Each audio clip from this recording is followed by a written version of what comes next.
Mu gace kamwe ubuzima bwabo bwari bumeze nk'aho ari isi ebyiri zitandukanye. Ntiwari umujyi ariko kandi nticyari icyaro wamenyera ngo ugisuzugure. Hari aho wabonaga inzu nini zisize amarangi meza, zubatse neza, imbere hari imodoka ziparitse ku mbuga, abana baho biga mu mashuri ahenze kandi bambara imyenda isa neza buri gihe. Abo bantu bakoraga ubucuruzi mu mujyi wari hafi aho. Mu rugo rwabo wasangaga harimo televiziyo, interinete n'ibikoresho byinshi bigezweho. Ariko nanone washoboraga kurenga urugo rumwe, ebyiri cyangwa eshatu z'abakire ukabona inzu isanzwe cyangwa se zikurikiranye ari nk'icumi zibamo abantu basanzwe, wagera hirya ukagera ku bandi bakire gutyo gutyo, nta kintu cyo kwirunda cyabayeho ngo abakire bafite aho batuye abakene bakagera ahandi. Babaga bavanze, gusa bamwe ugasanga hari abakire benshi bahakabye, hirya wenda naho hari abakene cyangwa se ari abantu basanzwe. Muri abo basanzwe utakwita abakene ariko nanone batari abasirimu bya kinyamujyi, babaga mu buzima butandukanye. Bo bagiraga imirima migari bahingamo, bakagira amatungo batunzwe nabyo. Buri rugo rwabaga rurimo inka imwe cyangwa zirenga. Mu mihanda umuntu agahora abona abagore bikoreye inkwi cyangwa imigozi y'ibijumba, abakobwa bafite amasuka ku rutugu bajya cyangwa bava guhinga, cyangwa se ukabona abasore bikoreye ibyatsi by'amatungo. Inzu zabo niyo zabaga zirimo sima. Mu bantu bo muri ayo matsinda yombi nta rwango rwari rurimo. Barasuhuzanyaga, bagahurira ku isoko no mu muhanda. Abakobwa bo mu miryango y'abakire bo bakundaga abasore bo mu mujyi, abasore bambara neza, bafite imodoka cyangwa amashuri menshi. Nta n'umwe muri bo washoboraga gutekereza gukundana n'umusore wajyaga kuvoma mu kabande cyangwa akajya guhinga yikoreye ifumbire, yavayo agatahana ubwatsi atarize no koza amenyo rimwe na rimwe bimugora. Muri ako gace habaga umuryango w'umugabo witwaga Faride. Yari umwe mu bakire bari bubashywe. Yagiraga amaduka mu mujyi, imodoka ebyiri nini n'inzu nziza cyane ya kadesitara, bavuga ko ariyo ya mbere muri iyo karitsiye. Yari afite umugore witwaga Samira n'abana babo babiri. Umukobwa mukuru witwaga Yasimina n'umuhungu muto witwaga Marike wari ufite imyaka 9. Yasimina ari mwiza ku buryo abantu benshi bamurebaga, abamurebye gake amaze kurenga kakaba kabiri. Iyo yabaga anyuze ku muhanda n'umusaza yarahindukiraga. Yararinganiye mu burebure, afite uruhu rworohereye, akagira amaso manini n'umusatsi muremure yahoraga yitaho cyane, ari nk'aho ariko kazagira. Yari yararangije amashuri ye yisumbuye ariko ntiyari yakagiye muri kaminuza. Mu buzima bwe bwa buri munsi, Yasimina n'inshuti ze bakundaga kwicara ku mbuga nziza bari bafite, bakareba filime kuri telefoni cyangwa kuri televiziyo nini yo mu rugo, bagakina imikino y'amagames, bakaganira no ku basore. Iyo bavugaga abasore, bavugaga bafite imodoka, abize cyangwa bakora mu mujyi. Hari ibintu Yasimina yangaga cyane ariko hakaba n'ibyo yangaga urunuka. Ibyo ni umusore ufite umwanda, icyuya, ubuzima bwo mu mirima no kwita ku matungo. Iyo yabonaga abasore bavuye guhinga bafite ivumbi, bambaye bote cyangwa bakamunyuraho bikoreye imitwaro babize ibyuya byinshi, yahitaga yikomereza inzira atanabarebye. Yumvaga atazigera abana n'umuntu uba haryo. Ku gasozi kari hakurya y'iwabo habaga urundi rugo rwari rutandukanye cyane n'urwabo. Aho habaga umusore witwaga Karide. Iwabo niba ari nko kwa Yasimina ariko ubuzima bwabo bwari ubuzima bw'abahinzi nyakuri kandi bumeze neza. Bari bafite imirima myinshi n'amatungo atari make. Mu rugo rwabo amazi bayavanaga mu kabande kari munsi y'umusozi kuko batagiraga umugezi mu rugo. Karide yari umusore ufite imyaka nka 23. Yari muremure kandi afite imbaraga zo gukora imirimo. Akenshi yabaga yikoreye ibyatsi cyangwa ifumbire, rimwe akaba ari gutema ibiti, ubundi ari mu murimo w'ibitoki. Yambaraga bote z'akazi n'imyenda idasa neza cyane kuko yabaga atitaye ku buryo asa, ahubwo akaba yitaye ku kazi ke.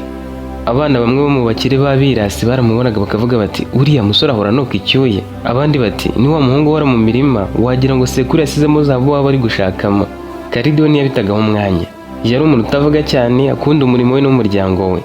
Umuntu yakundaga cyane kurusha abandi bose ni murumuna we muto witwaga Ryan wari ufite imyaka 9 kandi yigaga mu mwaka wa 3 w'amashuri abanza. Wa mwana Marike wo kwa Yasimina yigaga ku kigo cy'abana bo mu miryango yifashije. Ni ikigo cyari gisize amarangi, kirimo ibibuga byari birimo ibikinisho, ibyicundo, ndetse abana bahigaga bakambara impuzankano nziza cyane. Hafi yaho gato, intera itageze no kuri metero 100, hari ikindi kigo gisanzwe cyabagamo abana bo mu miryango y'abahinzi n'abacuruzi basanzwe batabashaga kurekura ibihumbi byinshi. Aho niho Ryan wo kwa Karide yigaga, akaba yari umuhanga mu ishuri. Amashuri yombi isaha yo kwinjira, gukina no gutaha yari imwe. Abana bigaga mu gitondo uyu munsi, ejo bakaziga ikigoroba. Nta segonderi yari ihari. Ibyo bigo byombi byari amashuri abanza gusa.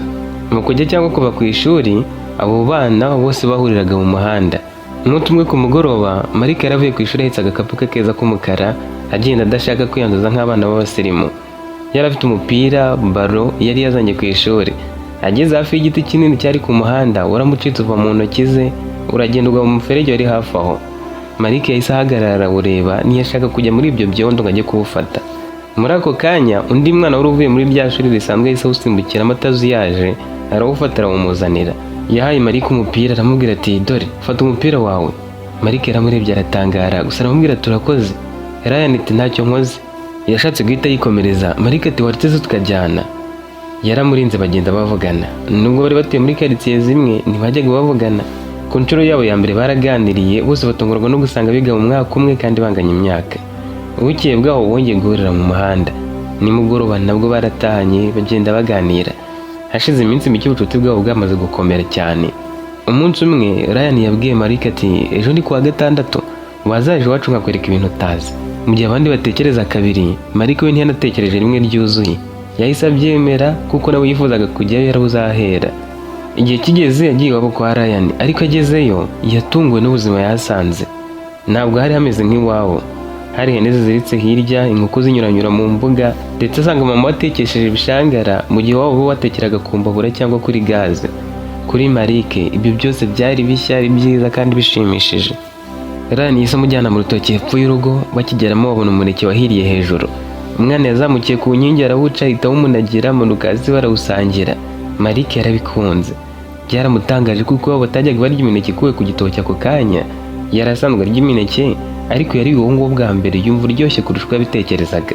Kuva uwo munsi yiyemeje ko niba bize mu gitondo nyuma ya saa sita Marike azajya atagakuramo imyenda akabeshya iwabo ko agiye mu bana b'abakire bari baturanye, ahubwo akigira kwa Ryan. Umunsi wa kabiri bagiye mu mirima biruka hagati y'insina bashakiramo imineke, iyo babonye bayiriraho bacukura ibijumba mu mirima babihekenya ari bibisi. Marike wari warakuze bamubuza kwanduza imyenda no gukina imikino yo mu cyaro, yatangiye gukunda ubwo buzima cyane. Ku nshuro ya gatatu bagiye mu mashyamba ari hafi aho, baragiye bahita babona inkeri mu mahwa, maze na Marike ntiyareka ngo Ryan zimuzanire. Yigeramo amahwa aramujomba aramushabura, ariko bidakaze uturaso turava. Umwana biramunezeza, washishikazwa no kurya inkeri bihigiye. Uwo munsi barivuruguse ku buryo batashye basa nabi. Kuri Ryan byari bisanzwe, we n'ubundi wabo babaga bamwitezeho gutaha ameze nk'umuntu uvuye mu bwogero. Ariko Marike wabeshyaga mushiki we ko aba agiye mu ngo z'abandi bana bo mu bakire ntibyamworoheye. Uwo munsi yari afite udusebe yasa nabi, amenyo yabaye umukara kubera guhekenya ibintu byose bari babonye, imyenda yuzuye itaka. Ibirenge byasaga nabi cyane kubera kwirirwa burira bitewe na Ryan inkweto bazisize hasi. Ubundi iwabo wa Marike nyina na se babaga bigiriye mu kazi, bahangayikishijwe no guhiganwa mu bukire n'abakire bari baturanye. Yasmine niwe wabaga wiriwe mu rugo agateka, imirimo imwe hakaba abantu baza kumufasha kuyikora ariko bagataha. Ntabwo bagiraga umukozi wahoranga na harare. Yasmine rero kuri uwo munsi yabonye uko umwana yaratashye ameze arumirwa. Hari nka saa 11 n'igice z'umugoroba, ku mwana wari wagiye saa 7 akiva ku ishuri kandi akagenda atanariye. Yaramubajije ati Marike wari wagiye he? Marike yamusubije yishimye ati iwabo kwa Ryan. Yasmine ati wahehe? Nawe ati ni umwana wari hakurya kwa Karide. Shayi waho ni heza cyane. Yasmine tuzibeshye usubireyo. Mama kubonye usutya yanyica. Reba ukuntu imyenda yawe yanduye. Ko wari usanzwe ujya mu bana b'abaturanyi mukareba televiziyo mugakina ama games, ni iki kiri kukujyanayo? Uramenye utazasubirayo? Ariko Marike yumvise atazabishobora. Yasmine yibwiraga ko gamukankamiye kamuhabuye atazongera. Umwana nawe yaramwumviye. Mu yindi minsi yajyaga iwabo w'abana bo mu bakire, ariko yatangiye kwanga uko babaga bicaye muri salo bareba televiziyo cyangwa bakina games kuri telefoni, nta muntu ushaka kujya hanze. Ibyo byaramurambiye, ahubwo agiye ku ishuri abwira Ryan uko ubuzima bwo mu bakire wabo bwanga kubi. Noneho yatangiye kujya kwa Ryan yihisha. Iwabo kwa Ryan ho buri munsi habaga hari ikintu gishya. Yarazaga bagahita bajya gutoragura avoka, bagashakisha avoka zihiye munsi y'igiti cyazo, ejo bakurira ibiti bakajyana kuvoma mu kabande ahantu habaga hari abavomyi benshi. Mu gihe yavutse umugezi uri mu rugo, ubundi bagacukura ibijumba bagahekenye. Iminsi yakomeje kwicuma, ariko ikibazo cya Marike cyo kujya iwabo kwa Ryan nticyahagarara. Uko bwije nuko bukeye niko arushagaho kuhakunda. Byageze atangira kujya ataha yanduye buri munsi. Rimwe na rimwe azana utuntu tw'amafuti, uyu munsi akazana agakoni ngo yibajirije ubwe akoresheje nanjoro akayuya bitewe n'uko byita, ubundi akazana agafuka karimo ibishyimbo ngo bahumbye mu murima aho baheruka gusarura. Ejo akaza ishati yacitse ku kuboko kubera kurira ibiti no kujya mu mahwa bashaka inkeri. Yasmine agize arabirambirwa. Umunsi umwe ku mugoroba Marike yatinze gutaha cyane. Isaha igiye kuba saa 12 z'umugoroba, kandi icyo gihe ntabwo yabaga yemerewe kuba atarataha. Yasmine ahamagaye inshuti ze zose ngo yumve ko ari hari, ariko ntibamubwira ko ahari. Yagiye ku muhanda aramushakisha, baza abana baturanye, bose bamubwira ko yajyanye na Ryan. Yahise yumva bimurakaje, yambaye ikoti nyuma y'ikanzu yari yambariye mu rugo, afata inzira igana hakurya kwa Karide. Uwo ni wari umunsi wa mbere yari agiye kuba ahageze. Ageze hafi y'urugo yabonye inyuma ku irembo hari umusore wari urimo guhondera ibikenyeri ku giti, yarangiza akabitemagura ngo abone uko abihinga. Uwo musore yajyaga amubona n'izina rye yari arizi, urwo rugo arasanzwe arubona ariko ntiyarazi ko ari hataha. Uwo yari Karide. Yari yambaye bote zuzuye itaka, ishati y'umukara ifashe ku mubiri kubera ibyoya. Yasmina yanze kumusohoza, aramubaza ati Marika ari hano?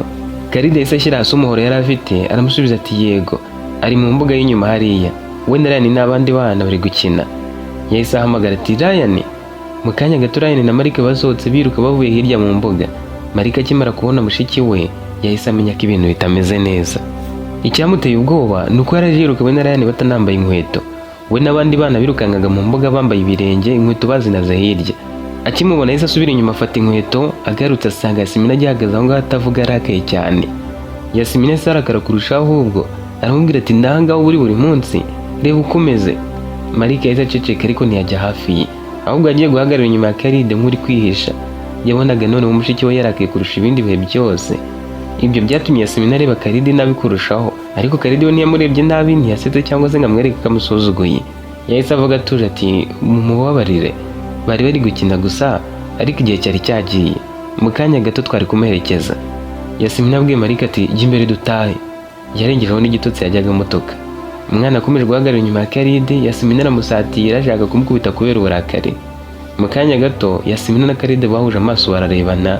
Yasmina atangira kwibaza ku mpamvu yari kubwira uwo musore nabi, ariko murakarira kandi ntacyo yamugize. Karide yaravuze ati ntumukubite, ejo azataha kare. Yasmina ati ninde wakubwiye ko azagaruka? Umusore yabuze icyo amusubiza, abwira Marika ati humura ntacyo aragutwara, mushiki wawe ni umwana mwiza, ntabwo yagukubita guhora ko wari wishimye. Marika yaremeye. Yasmina ati nugaruka nzakumena. Ntiyigeze amukubita, ariko inzira yose Marika we ntiyarabyitayeho, ntiyahwemaga kuvuga ibintu by'iwabo kwa Ryan. Yagiye amubwira ati uyu munsi twazamutse mu biti, noneho uzi voka zaho ukuntu ziryoha, ejo Karide yavuze ko azatwigisha kubaka Nyirarunonko, urayizi se? Yasmina ntiyamusubizaga, ahubwo mu mutima we yatangiye kwibaza ati ni iki uyu mwana abona muri ruriya rugo ruciriritse kuriya ku buryo yanga kuhareka akajyaho buri munsi? Ahari nzamukubite muvunagure nibwo atazongera kujyayo. Mu minsi yakurikiyeho Marika yakomeje kujyayo, mushiki we yashaka kumubuza, umwana akamucunga ku jisho akagenda, kandi buri gihe yabaga atinze, saa 12 zigeze Yasmina niwe wajyaga kumuzana. Buhoro buhoro yatangiye kumenyera urwo rugo yangaga, kuko yabaga azi ko saa 12 agomba kujya gucyura umwana, koga, agakora etide, ababyeyi bagasanga ari mu makayi. Ikintu bise umubare cyari cyaramunaniye cyane, bamuhozaga ku nkeke ngo arara yiga. Iyo yageraga yasohozaga Karide akamubwira ati basi ujye ugerageza nubona saa 11 zigeze umubwira atahe. Karide atari igihe mba ntari hano nkagera abanze gutaha, gusa ninzajya muhasanga nzajya ngerageza. Yasmina yaramaze kurambirwa guhora ajya kumuzana. Umunsi umwe ariko wa gatandatu nimugoroba umukobwa araryamye arasinzira ntiyakanguka vuba. Bo batashye kare cyane basanga asinziriye, bibwira ko n'umwana aryamye ntibababyutsa. Mu masaha saa 12 zuzuye nibwo yakangutse. Yasanze uwo baje, yibuka ko Marika adahari. Yagiye kumureba mu cyumba aramubura. Nyina yabonye yinjira mu cyumba cy'umwana akagaruka, aramubaza ati Marika arahari se? Aka kanya muravuganye cyangwa usanze asinziriye? Yasmina yananiwe kumubeshya, aramubwira ati ntabwo ari hano. Nyina Samira ati Marika ntarataha. Yasmina ati yaba ari iwabo kwa Ryan. Nyina ati Ryan wahe? Yasmina amubwiye izina ry'ababyeyi. Nyina ati umwana wanjye ajya muri ruriya rugo? Nawe atajya buri munsi, ahubwo muri iyi minsi ngo yabaye inshuti n'akana kabo kitwa Ryan. Nyina ati ibyo simbishaka, baba inshuti bagira ni wakaba waryamye ngo usinzire uzi ko atari hano, reba aho amasaha ageze, ubundi se yajya mu baturanyi. Yasmina ati yaraharambiwe. Nyina ati mbari gatatu wamugejeje hano kwa Karide. Nyina wa Ryan yarakomeje kubaza ati Ryan ari he? Karide ati yaba yagiye kwa Marike, kuko uriya mwana ahora hano, ahari wenda nawe yagiye iwabo yagiye kumwishyura, buriya se ntiyagiye kumusura, basanzwe basurana buriya nihari. Marike ntiyari iwabo na Ryan ntiyari iwabo, kandi saa 12 zari zarenze, izuba ari uko naryo ryarenze. Yasmina yaje kwa Karide, yagiye arabasuhuza we na mama we n'undi mukobwa mu baturanyi bari baje aho ngaho aganira na nyina wa Karide. Yihuse aramubaza ati kuki utubahirije isezerano? Karide ati rihe? Niwe ati none se twemeranyije ngo iki? Kuki utamubwiye ngo atahe? Umusore ati ariko ndabyubahiriza, ndamubwira agataha kare. Iyo yaje rwose ndamubwira pe, nubona ko muri iminsi ataha kare, ahubwo wowe kuje wenyine. Yasmina ati uri kumbaza iki kuko nari kubisobanukirwa, nari kuzana nande se? Umusore ati Rayane ntabwo yaje iwanyu? Yasmina ati ntumbwire ko atari hano. Yaramurebye aramubwira ati mbwira, ushaka kuvuga ko Marika atari hano? Karidi nawe ati nicyo nari ngiye kukubaza, Rayane ntabwo ari iwanyu? Bombi bahise barebana, Yasmina agira ngo ari kumukinisha aramurakarira, ariko nyina wa Rayane yaramubwira ati n'ubwa mbere yageze amasaha akiri mu gasozi, twari tuzi ko ari iwanyu. Umukobwa ati nibwiraga ko Marika ari hano, none namwe muri kuvuga ko Rayane ari iwacu kandi nta wigeze ahagera. Noneho ubwoba bwahise bubica. Yasmina yumvise umutima utangiye gutera cyane. Batangiye gushakira mu ngo z'abaturanyi, hose barababura. Bakomereje mu rutoki barabashaka barababura.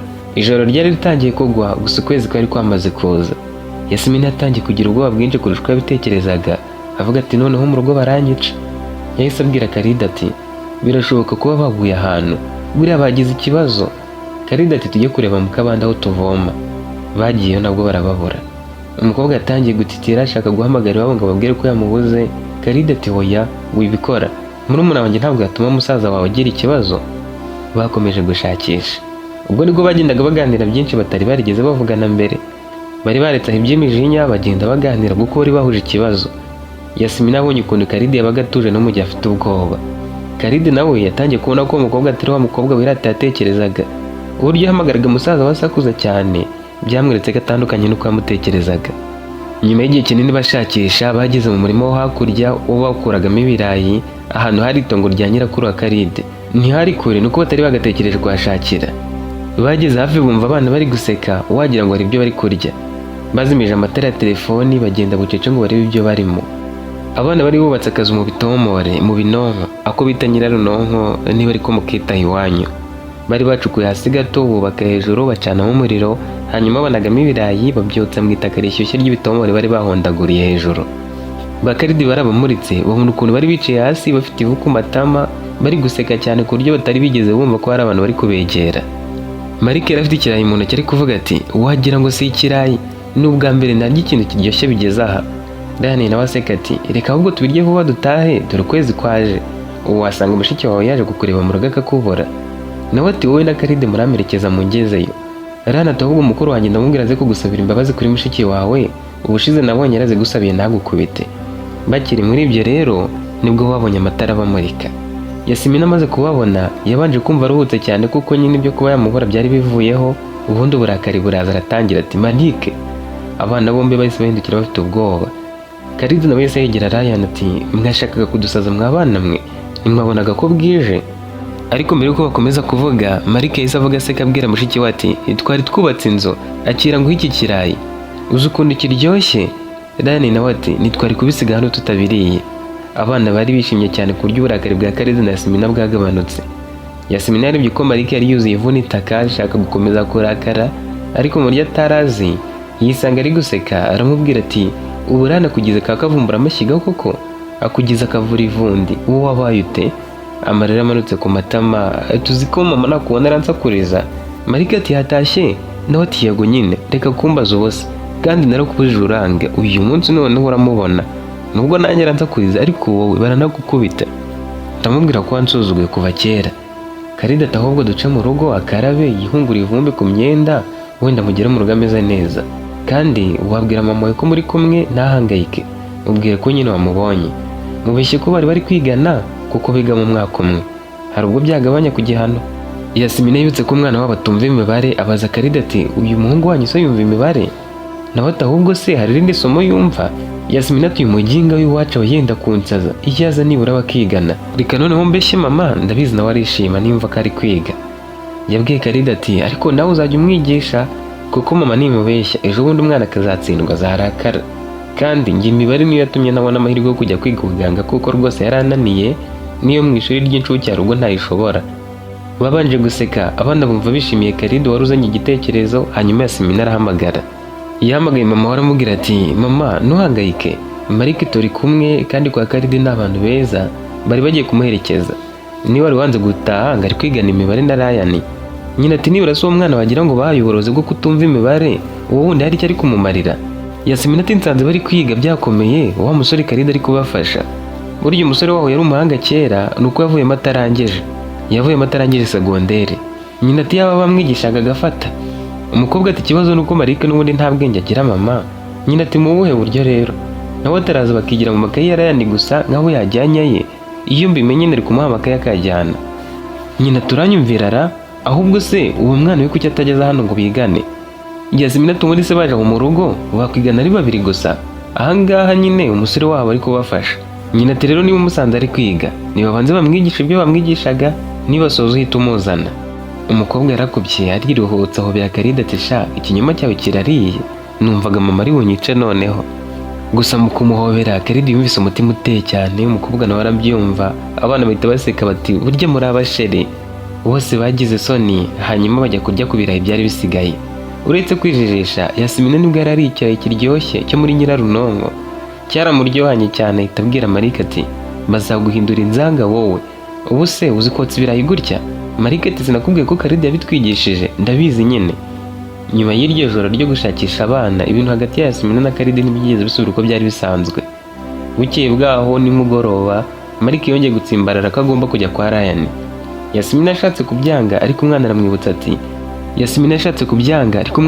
ati ejo sinimwabuze ko bazajya banyigisha imibare, reka ngende banyigishe. Yasmina ati ndaza kureba ko bari kukwigisha koko, ninsanga batari kukwigisha ntabwo uzasubirayo, kandi nutsindwa imibare bizaba bikureba, ntabwo uzongera gusubiraho na rimwe noneho. Marike yagiye yiruka. Ku mugoroba Yasmina afashe inzira ajya kwa Karide. Ageze yasanze Karide n'abana kuko bicaye bari kwiga imibare, kandi Karide yabirakariye cyane ariko iyo bacengezamo ku ngufu nawe uri kubyumva. Yasmina arabasuhuje abona ibyari ikinyoma yabihinduye ukuri, yumva yishimiye Karide. Yanze kubarogoya aba yicaye gato nabo barakomeza. Marike yandikaga imibare nabi, Ryan akamuseka, Karide akabakosora bagakomeza kwiga gutyo basa nkaho bari gukina. Umukobwa arabarebye aramwenyura abaza Karide ati ariko muba mubayeho mutya buri munsi? Umusore ati mu buhe buryo? Nawe ati mu mirimo idashira mukora buri munsi, ariko nuko muhora mwishimye nabyo njya mbyibazaho. Umusore ati ibyo ngibyo turabimenyereye, kwishima byo n'ibya buri munsi. Tubyukira mu mirimo kuko ari byo bidutunze, twagera mu rugo tugashimishwa nuko buri wese nyine yakoze ibyo yari yiyemeje gukora uwo munsi. Yasmina arakomeje areba hirya no hino, yabonaga inkwi akumva impumuro y'ibishyimbo byari ku ziko. Nyina wa Ryan nawe ahita amusuhuza amwenyura. Mu kanya gato yagarukanye umutobe wa nyawo wo mu mineke. Umukobwa yasomyeho yumva biryoshye kurusha za ji yahoraga yimenamo. Yishimiye aho hantu. Uwo munsi aragorobereza ntihita acyura umwana. Urwitwazo se ko rwari rwabonetse, umwana yari ari kwiga. Mu minsi yakurikiyeho Karide yabigize umuco, uwo mwana yahagera bakamwigisha imibare koko. Niko Yasmina yakomezaga kubwira nyina ko umwana atangiye kuyumva. Nyina ubwo yaramusuzumye, yamuhaye utubazo tuvanye mu byo bari bamaze kwiga bikuye mu makaye ye. Umwana bisubiza neza kuko bari begereje ibizamini. Yaramubwiye ati nutsinda imibare ukagiramo nibura 65, dore ko na 40 aba yakunaniye, nzaguha icyo uzansaba cyose. Muri iyo minsi nyina abwiye Yasmina ati niba bamwigisha agafata kandi bakabamwigisha nta kindi kintu bagamije, aya mahirwe ntabwo twayitesha. Uwo musore niba mubonera umwanya n'imirimo babirirwamo bajya guhinga n'ibiki byose, ntabwo rero uyu mwana bamubuza kujyayo. Ujye umureka agende bamwigisha, utazambona yatsindwa imibare kandi yari yabonye abantu bo kumusobanurira. Ndatekerezaga kuzazana umwarimu wo kujya amwigishiriza hano nimugoroba, ariko ubwo cyaba gikemutse. Rero ujye umuherekeza mujyane kwa Ryan, wowe ndagushakira umukozi wo kuba hano agufasha mu mirimo wari usanzwe ukora, ujye ujyana nawe buri munsi. Noneho we na Karide bahanye gahunda. Aramubwira ati wajya wigisha umwana wacu buri munsi ukamusobanurira imibare kuyumva. Bahanye gahunda ya saa 11:45 z'umugoroba. Yagera agasanga Karide yakarabye asa neza yambaye neza, we na Ryan biteguye bakiga bakagera saa 9:30. Karide na Yasmina bakavugana utunota duke, ubundi akabaherekeza bagataha. Ibizamini byarageze kuko umwana yitwara neza aratsinda. Nyina amubajije icyo ashaka nk'uko yari yarabimusezeranyije. Umwana ati nyemerera nzajya nigira kwa Ryan ku manywa, nawe ageze hano muri iki kiruhuko. Nyina yarasetse ati nibyo ngibyo ushaka? Umwana ati yego. Nyina ati niba ari byo rwose urabyemerewe, ariko rero ujye utaha kare kandi bajya bakomeza kwigisha imibare, urabona ko wayitsinze. Ako kana ndi kumva nzagahemba umunsi umwe. Muri iyo minsi umwana yajyagayo wenyine. Yasmina yumvise akumbuye Karide atazi impamvu ko amukumbuye. Yabwiye Marike tubwire Karide ko ejo nzaza akatwekereza ibijumba nka kwa kundi wowe na Ryan mwabikoze. Marike tuzaza se koko? Nawe ati yego. Marike yabibwiye Karide, umusore aramwenyura. Muri iyo minsi nta n'akazi kenshi bari bafite kuko yarerutse kugurisha zimwe mu nka ze, akazigurisha ngo yubake inzu. Ku munsi ukurikira Yasmina agiye saa 4. Bagezeyo Ryan na Karidi babajyana mu murima bajya gukura ibijumba, ariko Karidi aramubwiraga ati wa mukobwa uriyanduza. Nawe ati ntabwo ndi gutinya ibyo kwiyanduza, nshaka kurya ku birayi n'ibijumba nka bya bindi bari bokeje, byose mu bitwokereze byaba ibijumba, imyumbati, amateke n'ibindi byose byashoboka mubishyiremo ndava hano mbiriye. Karidi, Ryan na Malik batangiye kwegeranya ibitomore, umukobwa nawe arabafasha bubaka nyirarunonko nini, bazana inkwi bacanamo umuriro, ibitomore bimaze guhinduka umutuku bamanura ibyo hejuru bashyiramo ibyo bari bagiye kotsa byose, ubundi ibindi bitomore byose babishyira hejuru barahondahonda. Mu gihe bari bategereje ko bishya, ibiganiro byarakomeje, abana babaye bikinira, abakuru nabo baganira. Bimaze gushya, Ryan yagiye kuzana ikibo babishyiramo bajya kubirira iwabo.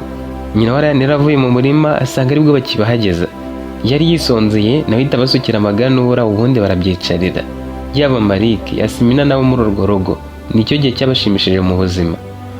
Noneho mbere yo gutaha, Karidi na Yasmina bahanye nimero. Iminsi yakomeje ityo, Yasmina atangiye kujya anyuzamo akajya kwa Karidi atagombeye kujya kuzana Malik gusa. Karidi nawe yatangiye guhinduka gahoro gahoro, yari asanzwe atita ku myambaro ye cyangwa se ngo yite ku kuntu asa, ariko iyo yabaga azi ko Yasmina ashobora kuza, yambaraga ishati nziza yari afite, agasukura bote ze, rimwe na rimwe akambara utundi dukweto twiza, akanagenda akarabye mbere yo kujya mu murima. Iyo yabaga mu murima bwo yahitaga akaraba agasa neza, agakora ibindi bintu ari guhumura. Nyina abibonye kare, umunsi umwe aramubaza ati ariko wa musore we, ko mbona usigaye wisiga utubutana mbere yo kujya mu rutoki, habaye iki? Uzi ko ujya kwahira ukagenda wisize amavuta, wajya mu rutoki bikabuko? Karidi aseka ati nuko imyaka yendaga kunyica mama. Yaramubeshye, ariko kuri kwari guhari nuko hari umuntu yaratangiye kwifuza akamubona asa neza. Yasmina nawe byari uko, buri gihe yabonaga telefone izonye agatekereza ko ari Karidi. Iyo yabonaga ari we, umutima wateraga cyane mu buryo atazi. Mu byumweru byakurikiyeho, Yasmina atangiye kwiyumva mu bundi buryo, yumva hari ibintu biri guhinduka muri we. Ntibyari bya bindi byo gushimishwa no kuganira na Karidi gusa. Hari igihe yabaga yicaye wenyine mu cyumba cye agasanga ari gutekereza ku kuntu amuvugisha, ariko uko yagendaga amukunda kurushaho ni kubwoba bwiyongeraga. Yaribazaga ati se ubundi hariya hantu nubwo ari heza nabasha kuhaba? Uriya musore koko twabana ubuzima bugashoboka, nabasha kuba mu nzu itarimo sima? Hari igihe aryamaga atinze kubera ibyo bitekerezo. We yabifataga nk'aho bari gukundana kandi badakundana. Nubwo uri Karidi byari bimeze nabi mu mutwe, yaratangiye gukunda Yasmina ariko akumva atari umukobwa wamukunda. Yabonaga ukuntu ari mwiza, uko yavugaga neza, uko yambaraga, yakwibuka inzu nini y'iwabo, imodoka za se, ubuzima bwiza babagamo, akumva atamukwiriye. Umunsi umwe Yasmina aramubajije ati ariko nta kuntu wumva ushaka ubuzima burenze ubu? Wenda ukumva ushaka kuba mu buzima nk'ubw'iwacu cyangwa se nk'ubw'abandi bantu, ukareka ibyo guhinga no kujya mu mirima? Karidi aseka ati uburenze ubuse ni ubuhe? Iyo mfite ibyo kurya, umuryango wanjye umeze neza, na Ryan yishimye kandi yagiye kwiga, mba numva bihagije. Uwo munsi nta kindi umukobwa yarengejeho, icyo kiganiro banakivuyeho. Gusa iyo amaso yabo bayahuzaga, umwe yahitaga areba hirya, bumvaga batangiye kugira isoni zo kurebana mu maso. Buhoro buhoro abantu bo muri karitsiye batangiye kubona ko hari ikiri kuba hagati yabo, kuko babonaga ko ajyayo kenshi. Inshuti za Yasmina zatangiye kubimubaza, umwe aramubwira ati ntumbwire ko usigaye wirirwa mu rutoki uri kuganiramo n'uriya musore. Undi ati wowe se wazabana n'umuntu utunzwe no guhinga no kwahirana? Ntiwavuze ngo ushaka umusore wo mu mujyi ufite amamodoka wize? Uriya se yize angahe? Na segonderi ntiyayirangije? Yasmina arababwira ati ibyo ntabwo bibareba, nimudahindura ibiganiro ubwo ntiturakomeza kuganira. Uwo munsi abo bakobwa barigendeye banga gukomeza kumuhata ibibazo, bajya kwiganirira ubwabo. Igihe cyageze aho Yasmina ataragishoboye guhisha ibyo yiyumvagamo. Buri gitondo akanguka agatekereza kuri Karidi, buri mugoroba akumva ashaka kumva ijwi rye. Iyo hashiraga amasaha menshi batavuganye, umutima we warahagararaga. Ariko uko urukundo rwiyongeraga, niko ibibazo byiyongeraga mu mutima we, yibaza niba yashobora ubuzima bwo kwa Karidi. Yageze aho ananirwa kwifata, aramubaza ati wigeze utekereza ko umuntu nkanjye nshobora kuba mu buzima ubayemo? Karidi yaramurebye aramubwira ati oya. Yasmina ati ngo oya. Karidi amwenyura ati mbona umeze nk'umuntu wari mu buzima bwo mu mujyi, ntabwo washobora ubuzima bw'iwacu. Umukobwa yamufashe ukuboko aramubaza ati ntiwaba umuhinzi kandi utagiye mu mirima se? Nibwo bwa mbere yaramufashe atyo. Karidi yamusubije atazi uko ari kwiyumva, ari kumva ameze neza nyine kuko bari bamufashe. Aramubwira ati birashoboka cyane, hari abakire bafata imirima bagashyiramo abahinzi bo bakikomereza akazi kabo. Yasmina turumva ko nabishobora rero. Karidi yaramwenyuye aramubwira ati hari igihe nigeze kurota wabaye umugore wanjye, ariko nyine zari inzozi. Yasmina aseka ati zibaye impamo se wapfa? Naho ati amahirwe sinayakuraho, ahubwo ikibazo nyine ni uko utambona nk'umuntu wakubera umugabo. Yasmina ati nawe ubyivugiye, ahubwo kuki untekerereza? Wowe ubona ntakubera umugore buriya ariko ushaka kuvuga? Umusore ati tureke ibintu by'imikino, njyewe sinyavuga ko nkunda umuntu uri gukina, njye ndagukunda, ariko nyine sinabikubwira kuko Yasmina yaramusetse amuca mu ijambo atariko ye ureke kubimbwira ntabyumvise, ahubwo uzaze nkwerekana iwacu niba umaze igihe unkunda, ubwo wateguye n'inkwano, ubwo tugiye kubana. Umusore turakomeje sinzishake, mbwira ntazishaka nkaza tukabana pe, nako ziranahari ntabwo zabura, inkwano zirahari, kubaka byo urabona ko mbigeze kure. Barebanye mu maso, Yasmina ahita amuhobera. Bombi barakundanaga ariko bari bamaze igihe banga kubisohora mu mitima yabo ngo babibwirane. Icyakora kuva umunsi ibintu ntibyabaye byoroshye ako kanya, hari abantu benshi batabyumvaga. Inshuti za Yasmina zamubwiye ko ari kwitesha agaciro. Bamwe mu bakiri bo muri karitsiye bavuga ko umukobwa wa Farida akwiriye kubana n'umusore wize cyane, adakwiriye kwiteza umusore wo mu bahinzi, umuntu ubaho mu buzima bw'icyaro. No kwa Karidi hari abibazaga niba koko umukobwa nk'uwo yazabasha ubuzima bwabo. Nyina wa Karidi rimwe na rimwe yarebaga Yasmina ari mu rugo akavuga ati uyu mwana rwose ni mwiza, ariko sinzi niba azabasha kubyuka ajya mu mirimo cyangwa akabaho ubuzima bwacu. Karidi nawe yarahindutse cyane, yatangiye kurushaho kwiyitaho, akambara neza kandi agahora yiyogoshesheje neza. Hagati aho Marike na Rani bakomezaga ubucuti bwabo nk'aho nta kindi kibazo cyari kiri mu isi. Umunsi umwe ibintu byarushaho gukomera ubwo Faride na Samira umugore we bamenyaga neza ko umukobwa wabo afitanye umubano na Karidi kandi utari ubucuti busanzwe. Babyegereje umutima cyane maze barababara. Umugore umwe bihurirana nuko Yasmina yatashye atinze akabasanga mu rugo. Yaravuye kwa Karidi, yageze mu rugo asanga se yicaye muri sala acecetse, ibintu bitameze neza. Faride yaramubajije turi kuva hehe? Yasmina ntishatse kumubeshya, yaramubwiye ati nari nkiri kwa Karidi. Samira ati buri munsi se? Ubu se nabwo uritwaza ko wagiye kwigana n'umwana wacu wamuherekeje? Umwana ari hano, nta nubwo uyu munsi yagiyeyo, wagiyeyo wenyine. Erega amakuru yawe yose turayazi, usigaye ukundana n'uriya musore? Farida ati Yasmina tubwire, ibyo turi kumva nibyo? Uwo muhungu murakundana? Umukobwa yabanje guceceka, nyuma areba se mu maso ati yego papa turakundana. Samira yifashe mu mutwe ati Yasmina waretse abasore bose bize bafite akazi keza, ugenda usuzugura abasore baza kugutereta, none ngo ugiye ku musore uhora mu binani bataha mu ivu, abantu batari ahantu koko? Oya ntabwo bishoboka, widusebya. Faride we ntiyasakoje cyane, nk'umugabo yaracecetse ariko uburakari bugaragara mu maso ye. Yaramubajije ati wa mukobwa we, uzi ubuzima wabayemo kuva ukiri muto, uzi ibyo twagukoreye byose, uzi ahantu twifuza kugera? Yasmina ati ndabizi byose ariko ndamukunda. Nyina yahise avuga ati urukundo ntabwo rugaburira abantu. Yaranihagurukiye aragenda. Yasmina aramubwiye ati ntabwo ari umukene nk'uko mubitekereza. Faride yarasetse ati none se afite iki? Hari ibintu Yasmina yaramaze iminsi abona. Kuva yatangira kujya kwa Karidi yabonye ibintu byinshi atajyaga atekerezaho mbere. Kwa Karidi bari bafite amasambu menshi kandi manini cyane arenze kure benshi muri iyo karitsiye bari bafite. Karidi ubwo yarafite inka aragije abantu, iwabo bakagira izindi, boroye ihene kandi bakagira imifuka yuzuyemo ibishyimbo n'indi myaka mu nzu. Babaga barahunitse ibintu biri aho ngaho, babaga bafite ibintu birunze aho ngaho, ibijumba batabihaha, nta kintu na kimwe bahaha, mbese nta nzara bafite. Itandukaniro ryari rihari gusa ni uko batabagaho mu buzima nk'ubw'abanyamujyi. Babagaho nk'abanyacyaro bafite imyumvire y'uko ubutunzi ari ubutaka, imyaka n'amatungo. Ndetse Karidi yari amaze igihe yubaka inzu nini, yari itaratunganywa neza ariko yari inzu nini nziza cyane. Ibyo byose umukobwa abisobanuriye se ariko yanga kubyumva. Uwo mugore wabanze kugira ikindi bamubwira baramwihorera. Mu gitondo Faride yagiye mu kazi ke aganira n'umucuruzi mugenzi we amutakira ku by'umukobwa we. Uwo mugabo yaramusetse cyane ati Karide se niwe utinyuka kumwita umukene? Uzi yuko mugiye kubara imitungo ruriya rugo rwakurusha? Buriya bagiye bakagurisha amasambu 3 bahagura imodoka, baramutse bagurishije andi masambu 2 bakubaka inzu irenze ku yawe. Bashaka rwose ibintu byose ubayemo babikora, bashaka n'ubucuruzi babutangiza ahubwo bakakurengaho. Iwabo bafite ubutaka bwinshi buhoroye inka, ndetse uriya musore aherutse kugura andi masambu hepfo y'iwanjye. Ni gute umwita umukene? Faride yahise atuza. Muri iyo minsi yatangiye kubyigenzurira ubwe, agenda amenya ko umuryango wa Karidi wari utunze kurusha uko yabitekerezaga. Bamwe bavuga ko banarusha amafaranga imiryango myinshi y'abakire bo muri iyo karitsiye, gusa bo ntibabyitagaho mbere. Samira nawe yatangiye guhindura imyumvire buhoro buhoro. Umunsi umwe abwiye umugabo ati ubundi se ikibazo ni ikihe ko umwana wacu atazicwa n'inzara? Kuba uwo muhungu amwubaha kandi akamukunda birahagije. Samira arakomeje ati ikindi njye nifuza ko umwana wanjye azashakira ahantu yishimiye, ahubwo ndakomeza amashuri cyangwa ashaka akazi ariko kwicara nk'imburamumaro. None se ubundi aramutse abaye umugore we yagenda nta kintu cyo kumarira afite, kereka ubwo bazajya bajyana mu mirimo. Ubwo nyine umukobwa wacu nibwo buzima yahisemo.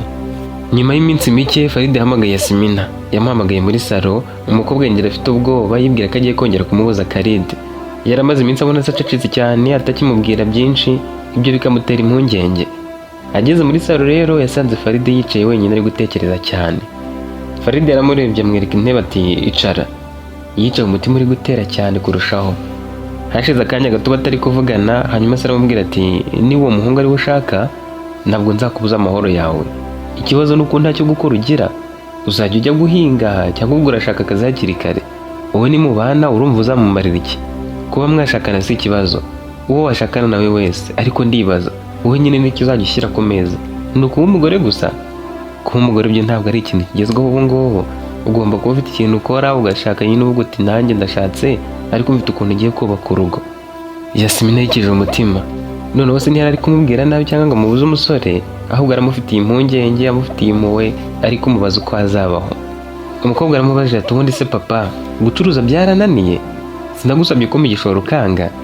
Faride yahise aseka ati sindakwimye igishoro wa mukobwa we, nuko natekerezaga ko uzabanza kwiga kaminuza.